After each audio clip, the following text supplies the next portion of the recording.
Welcome to stone dictation. Dictation 5 second बाद शुरू होगा। Ready start. भारतीय ज्ञान चिंतन में साकार निराकार का प्रश्न सदैव उपस्थित रहा है। इसने भक्तों और साधकों के बीच एक वैचारिक वैभिन्न को बार बार प्रकट किया है। तुलसीदास ने सगुनहि अगुनहि नहीं कछु भेदा कहकर इस भेद को निरर्थक माना है।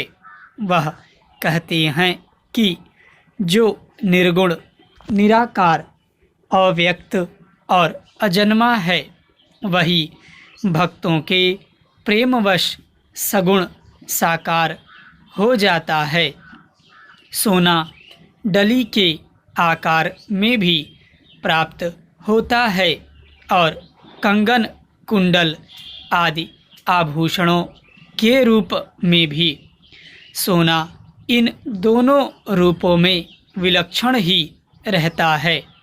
ठीक इसी प्रकार परमात्मा जब सर्वशक्तिमत्ता, सर्वज्ञता, सर्वांतर्यमिता आदि विशेषणों से विशिष्ट होता है तब उसे निराकार निर्गुण कहते हैं।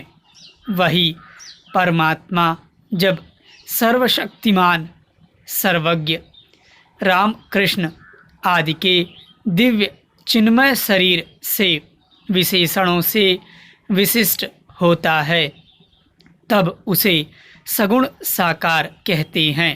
अतः साकार निराकार में भेद अज्ञान से उपजा है। परमात्मा के सही रूप को जानकर ज्ञानी उसे सभी रूपों में अनुभव करते हैं।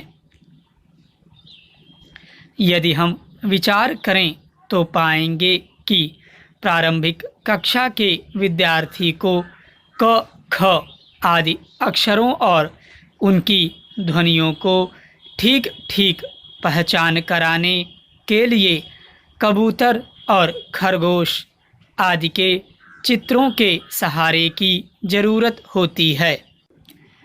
पर जब वही बालक ज्ञान की उच्च स्थिति में पहुंच जाता है तो इन चित्रों की आवश्यकता समाप्त हो जाती है। ठीक इसी प्रकार अनुभूति के लिए साधन रूप में आकार, प्रतिमा, शब्द, ज्योति, अक्षर आदि के अवलंबन की आवश्यकता पड़ती है। परंतु ज्ञान के उदय के साथ अविद्या के नाश हो जाने से यह समझ आ जाता है कि ईश्वर के सच्चिदानंद रूप की प्राप्ति ही जीवन की कामना है। ज्ञानी सभी में उस ईश्वर के दर्शन करता है।